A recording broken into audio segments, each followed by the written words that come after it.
Captain Rick Grassett posted a picture on Facebook. They had been into catching bonita that day and had brought one of the fish on board, and of course it chucked up its stomach contents. And it was basically just a whole bunch of glass minnows. So what we're going to do today is tie a glass minnow pattern that I came up with called the fish puke minnow. Really simple. We're working with a eagle claw billy pate hook, which is something that I don't normally use. It's a plated hook, not a stainless hook. It's good and sharp. This is a number 6. I'm using Danville Flymaster Plus in 140 in white.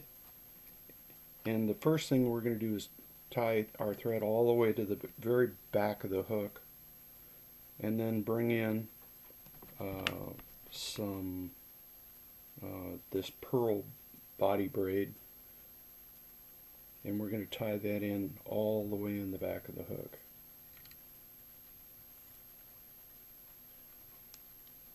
We're going to come forward. I'm going to bring my cradle in, and I'm going to hit it with a little bit of Dave's Flexament just to kind of glue things together. And we're going to wrap that forward. Now the beauty of this particular billy pate hook is it's just a little bit longer shanked than a mustad or some of the other hooks, which is why I'm using it in this particular instance. We're going to tie that off. We're leaving about 1/4 of an inch in the front uncovered. Couple 3 wraps and trim out my body braid. A couple more tight wraps. Then we're going to bring in some pink antron dubbing. Now, being a saltwater guy, I don't do a heck of a lot of dubbing, so please be patient and don't laugh too hard.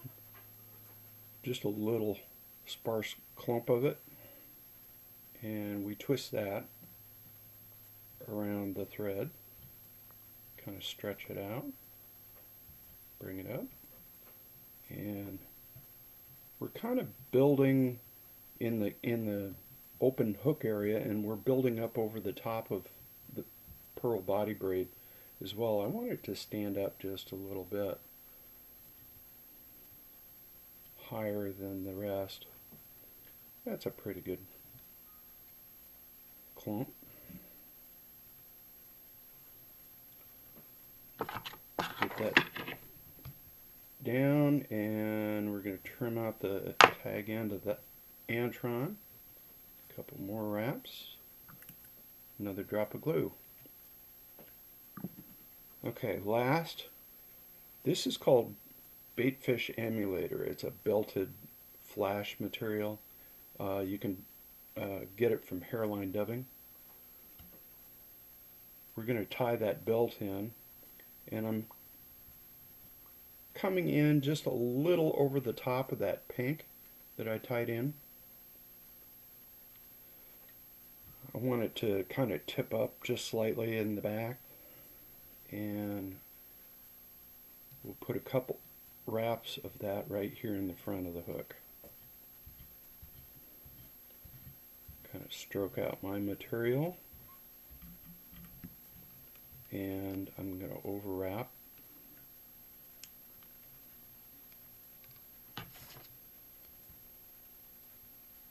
And trim off the tag. Give it a couple more strokes. And then I'm going to build a head over the top of the belt from that baitfish emulator. Doesn't have to be anything huge or fancy because we're going to stick some eyeballs on this here in a minute. I'm going to whip finish.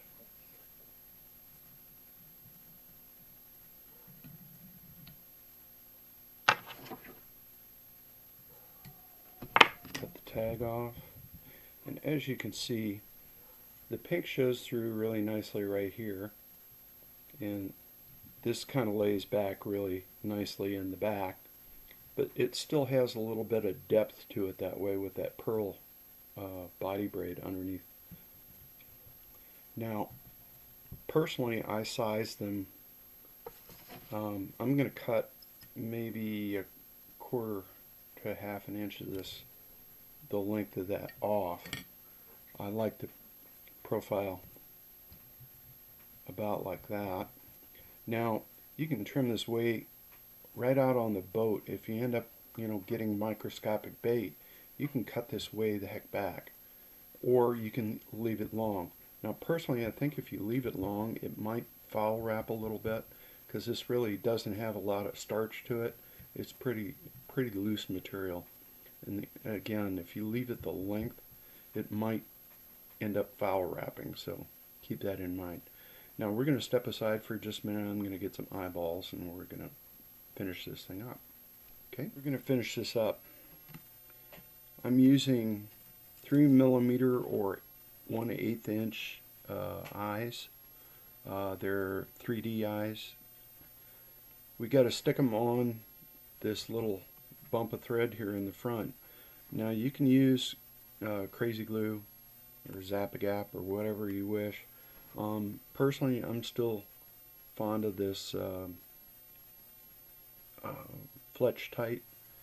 We're just going to put a drop on the thread.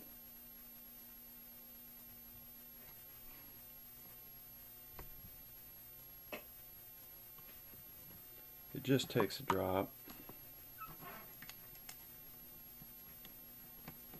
I'm going to bring in my eye and stick it in. The nice thing about the Fletch Tight versus Zap-A-Gap or Crazy Glue is once it's stuck with the Crazy Glue, it's stuck, whereas with this Fletch Tight, it's a little syrupy and you can end up moving it around a little bit before you lock it in. Bring in a little more of this Fletch Tight.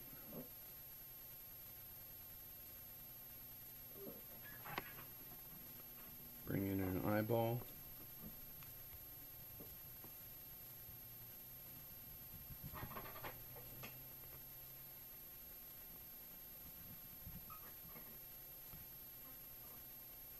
Okay.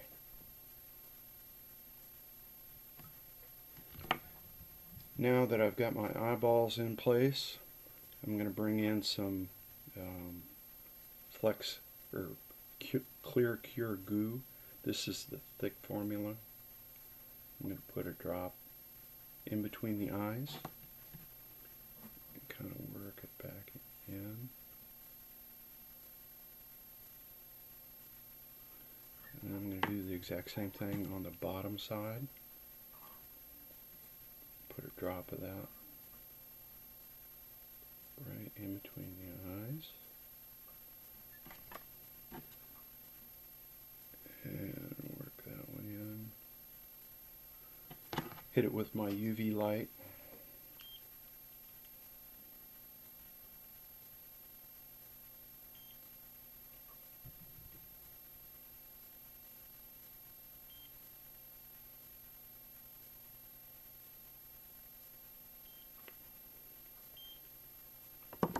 Okay, now that they're set, the one last thing that I'm going to do is top coat this whole thing with some Sally Hansen's Hard as Nails. I'm actually using Diamond Shine by Sally Hansen, but you get the basic idea. Anyway, this is called the Fish Puke Minnow. This should be really good for fishing for the bonita, as well as some night snook action. I bet this would be dynamite on that. And seeing that sea trout like sparkly stuff, I'll bet it'd be really good for catching sea trout during the day. Anyway, the Fish Puke Minnow.